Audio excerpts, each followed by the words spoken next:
This is the High School Crossfire. Welcome back.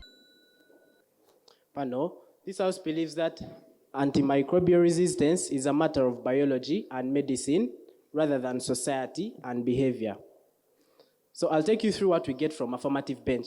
They tell you that, firstly, the debate is not about bacteria only. Now that is not true because we think that antibiotics are there particularly to tackle bacteria for these particular microbes we are discussing. Secondly, they tell us that, this has a lot to do with society. These are the critics they give us. They tell us that there's no information out there. People are doing self-medication. There's a lot of poor feeding habits that given, some people are actually using these drugs to inject them in their poultry and pig feeds and all. But then again, the second speaker brings something like poverty and how, tries to connect how poverty, causes people to use the drugs that are not effective. Now let me tell you to the true stuff.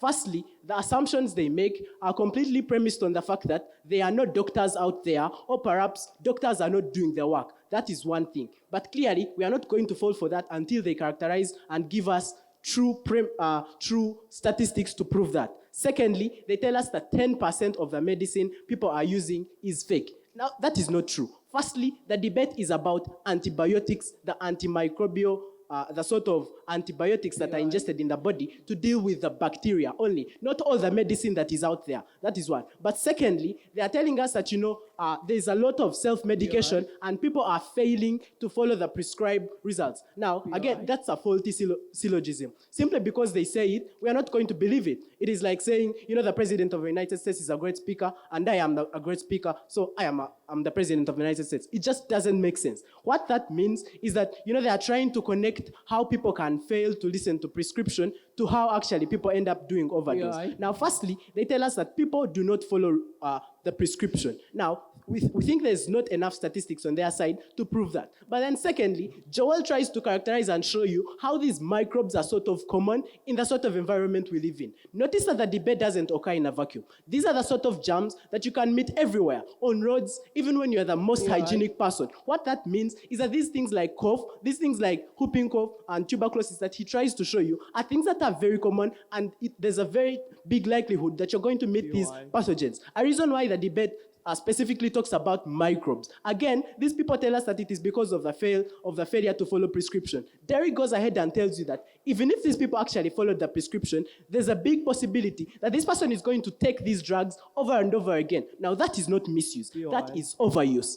Practically, we think that the more you ingest them in your body, the more your body sort of gets adapted to these, and the microbes have to develop a life hack system, a mechanism for them to survive. Now, that is just a means of survival for these microbes. It is all scientific and biological. Now, again, they tell us that overdose is not a personal choice. They tell us that it is the society that one lives in that makes them to do this sort of overdose. Now, we want them to answer two questions.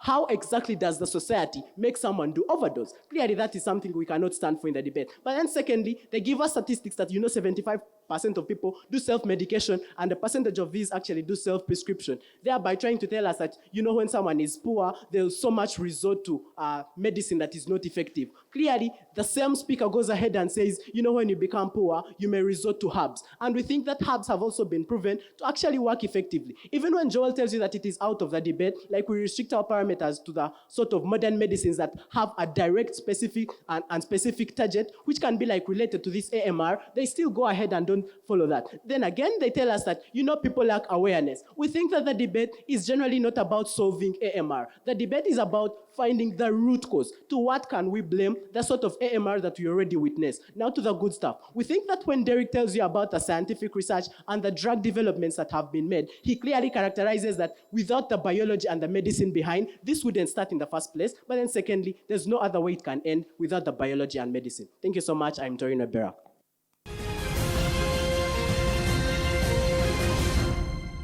Good afternoon, the panel of judges, to antagonistic bodies and a house of large. My name is Tehri Mirza, representing the Kyambogo's debate team, Negator Speaker 3. First of all, I'd like to ask the question which one of the farmers asked. With the right prescription, is there a resistance? Yes. For example, if one has a right prescription of some disease, maybe I had flu and have a right prescription. But again, if next time I get flu, I don't know with flu or cough, is that malaria? But again, I go and use that right prescription to buy medicines, and then again, I end up misusing drugs. This is why we tell you resist this is why we tell you AMR resistance is something that's socially related and behaviorally, but not biologically, because I chose to use the right prescription to buy a wrong medicine and misuse it. So that's why the first point of misusing the drugs is clear right now. And second question, they asked us, how are microbes come to resistance? This is a question I'd like to ask by, they came and told us that AMRs are only bacteria, but here's a research by the WHO website which says the AMR are not only the bacteria, but fungi, virus, parasites that change long over no time to respond to medicines making effects, which makes their sources are basically wrong in this debate. First of all, judges, this is one thing you have to notice, because basically viruses and parasites are also the part of AMR. Now let's straight go to our clash points. As the team negators, POI, please. Rejected, I'm not taking any.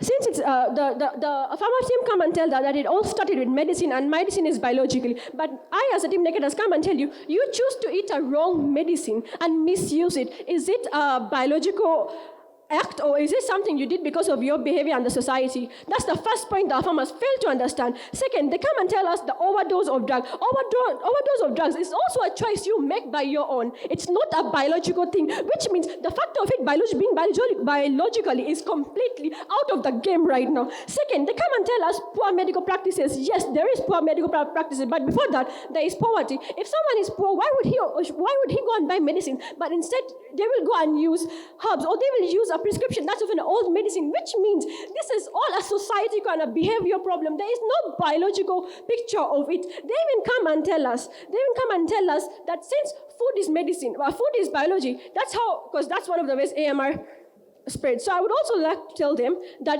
people, for example, let me give you a statistic. 73% of animals are overdrugged in Uganda, which means this meat that you eat has been overdrugged by someone, which was because of its behavior. It was not because of something biological, which means the food which has caused AMR was also a result of someone being morally wrong in his behaviors, which means the point of their food being the reason of this biological AMRs is also wrong, which means the negators, the farmers, have failed to tell us how this debate is basically on a biological factor. First of all, our team as negators will have to tell them that everything you do in this society, for example, rejected, please. The farmers came and told us a gene of bacteria. The gene of bacteria evolves in water, and that water is what you use to drink, and that's what makes you get AMR. But before the biological factor of it being water, aren't you supposed to boil? I said rejected. Aren't you supposed to boil that water? Which means if you fail to boil that water and drink it and get AMRs, that means you are faulty. It's your behavioral problem. Why do you come and behave the biology? Why do you come and blame the biology in this? The farmer one also came and told us the biological evolution. The biological evolution is also the same way I told you. We can prevent them socially. They are not caused biologically, but caused by our bad behaviors. Our bad behaviors, which is because of society and behaviors, which again comes to our side of debate. They also came and told us that, I've done about that. Just a minute. They came and told us that overdose is, like a farmer one said, he gave us basically 2 points. Overdose of medicine and misuse of medicine and medical practices. One, medical practices is something when you fail to go and get a right doctor or get a right medicine because of your poverty, which again brings it to behavior, which means the team negators, the farmers have failed to understand this debate. It all depends on your behaviors and your society. Actually, they come and give us points. None of their points had biological explanations. They came and told us genes of bacteria evolve. Did they tell us how do they biologically evolve? We even asked them what medicines are related. What medicines are related to this overdose? None of them came and told us. So in this conclusion of the debate, this is a comparative debate, which means the farmers failed to tell us how is this debate related biologically to the bacteria present today, which means they do not win a chance to win this debate. As the affirmatives, we have presented more proof and burden, and hence we win the day. Thank you. This is the High School Crossfire. We'll be back in a minute.